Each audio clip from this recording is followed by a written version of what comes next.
High hello welcome to food and blog. तर आज ब्लॉगची सुरुवात छान अशी शेंगदाणे भाजण्यापासून करत आहे। तर अशा प्रकारे मी एक 8 दिवसाची किंवा 15 दिवसाची शेंगदाणे भाजून ठेवत असते की जेणेकरून आपल्याला गडबडीच्या काळामध्ये शेंगदाण्याचं कूट संपला तर पटकन करता येईल। तर शेंगदाणे भाजत असताना मी एक ट्रिक वापरते, ते म्हणजे अशा प्रकारे पाण्याचा शिंतोडा त्याच्यावर देते। त्याने काय होतं, आपले शेंगदाणे आहेत ना एकदम खरपूस भाजतात आणि लवकरसुद्धा भाजतात।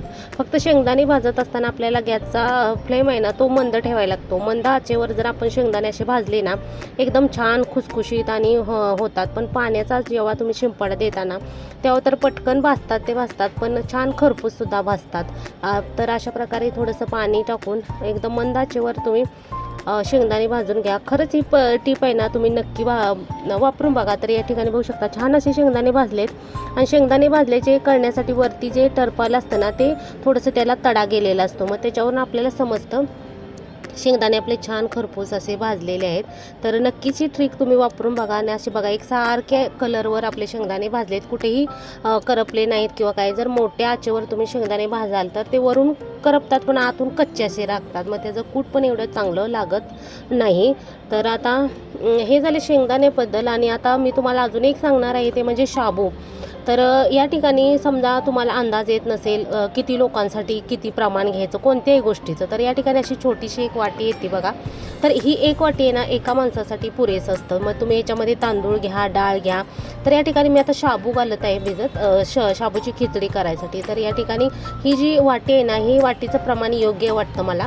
तर ही एक वाटी एक भरून जर केलं ना एक प्लेट बरोबर आपल्याला शाबूची खिचडी एका व्यक्तीसाठी बनवता येते। कारण आपण शाबूमध्ये परत आपल्या शेंगदाण्याचं कूट पण पडणार असतं, त्यामुळे बरोबर एका व्यक्तीसाठी एवढी वाटी पुरेशी असते। तर इथं मी 2 व्यक्तींसाठी बनवणार आहे शाबूची खिचडी, म्हणून मी इथं 2 वाट्याच घेतलेला आहे शाबू।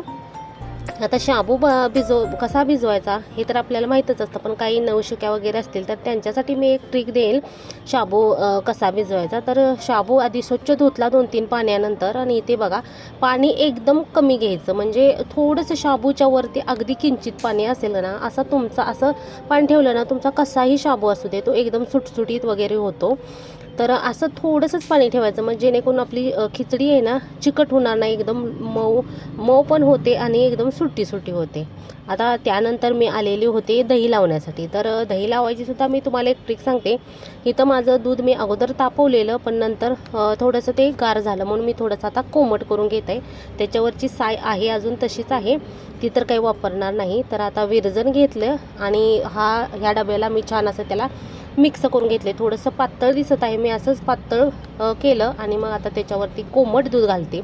दूध आपल्याला कोमटच घ्यायचं आहे। जास्त जर तुम्ही तापवलेलं दूध घेतलं तर त्याच्याचे जे बॅक्टेरिया असतात ना दह्यामध्ये ते मरून जातात आणि आपलं दही आहे ना एकदम असं पाण्यासारखं पाणी सोडतं, त्यामुळे दूध हे ना कायम कोमटच वापरायचं। तर आता दही पण लावून झालेलं आहे, शाबू पण भिजून झालेला आहे आणि आता तुम्हाला सकाळ मी दाखवते शाबू कसा झाला किंवा दही कसं लागलं।